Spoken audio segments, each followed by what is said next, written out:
పర్యావరణానికి పెను సవాలుగా మారిన ప్లాస్టిక్ వ్యర్థాలను ఏం చేయాలో తెలియక తలలు పట్టుకుంటున్న తరుణంలో ఛత్తీస్గఢ్లోని సర్గుజా జిల్లా ఒక అద్భుతమైన మార్గాన్ని ప్రపంచానికి చూపిస్తోంది. స్వచ్ఛ భారత్ మిషన్ స్ఫూర్తితో పనికిరాని ప్లాస్టిక్ కవర్లు, సీసాలను ఇప్పుడు రహదారుల నిర్మాణంలో కీలక ముడిసరుకుగా మారుస్తున్నారు. ప్రధానమంత్రి గ్రామ సడక్ యోజన కింద చేపట్టిన ఈ వినూత్న ప్రయోగం అటు పర్యావరణాన్ని కాపాడుతూనే ఇటు మౌలిక సదుపాయాల కల్పనలో కొత్త పుంతలు తొక్కుతోంది. గతంలో పారేసిన చెత్తగా ఉన్న ప్లాస్టిక్ ఇప్పుడు ఊరూరా రోడ్లను పటిష్టం చేసే నల్ల బంగారంగా మారిపోయింది. ఇది కేవలం రోడ్డు వ్యర్థాలను శాశ్వతంగా భూస్థాపితం చేస్తూ సంపదను సృష్టించే ఒక గొప్ప సామాజిక బాధ్యతగా నిలుస్తోంది. मेरा नाम धर्मेंद्र है। मैं ग्राम पंचायत कुनिया का यहीं का निवासी हूँ। यह रोड पहले देखिए, आज से हम लोग 4-5 वर्षों से काफ़ी परेशानी होता था। हमको बतौली विकास खंड जाने में यहाँ से 70-80 किलोमीटर पूरा घूम के जाना पड़ता था।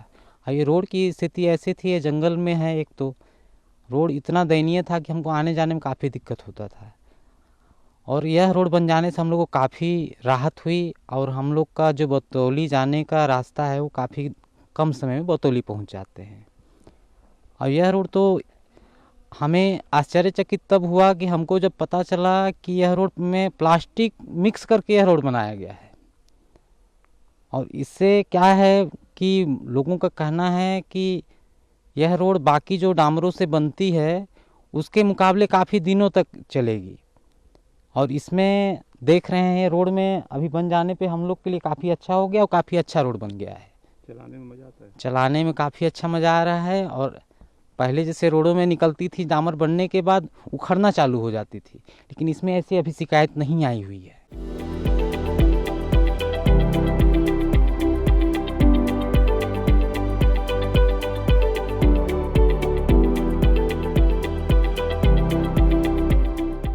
బతౌలి బ్లాక్ పరిధిలోని సువార్పారాం మిక్సింగ్ ప్లాంట్లో ఈ ప్రయోగాత్మక రహదారి రూపుదిద్దుకుంది.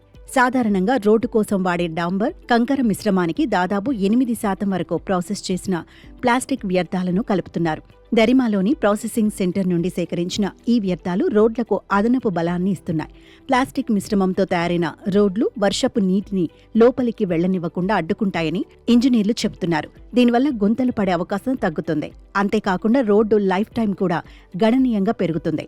మ్యాన్పాడ్ ప్రాంతంలో నిర్మించిన 1 కిలోమీటర్ పొడవైన ఈ రోడ్డు కోసం ఏకంగా 500 కిలోల ప్లాస్టిక్ వ్యర్థాలను వినియోగించడం విశేషం.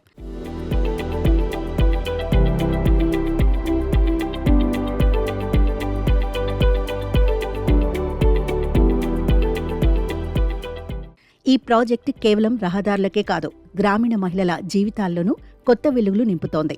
గతంలో ప్లాస్టిక్ సేకరించే మహిళ స్వయం సహాయక సంఘాలకు కిలోకు 15 నుండి 20 రూపాయల ఆదాయం మాత్రమే వచ్చేది. కానీ ఇప్పుడు రోడ్ల నిర్మాణం కోసం దీనిని 25 రూపాయల మద్దతు ధరతో ప్రభుత్వం సేకరిస్తోంది. దీనివల్ల వందలాది మంది మహిళలకు స్థిరమైన ఉపాధి లభిస్తోంది.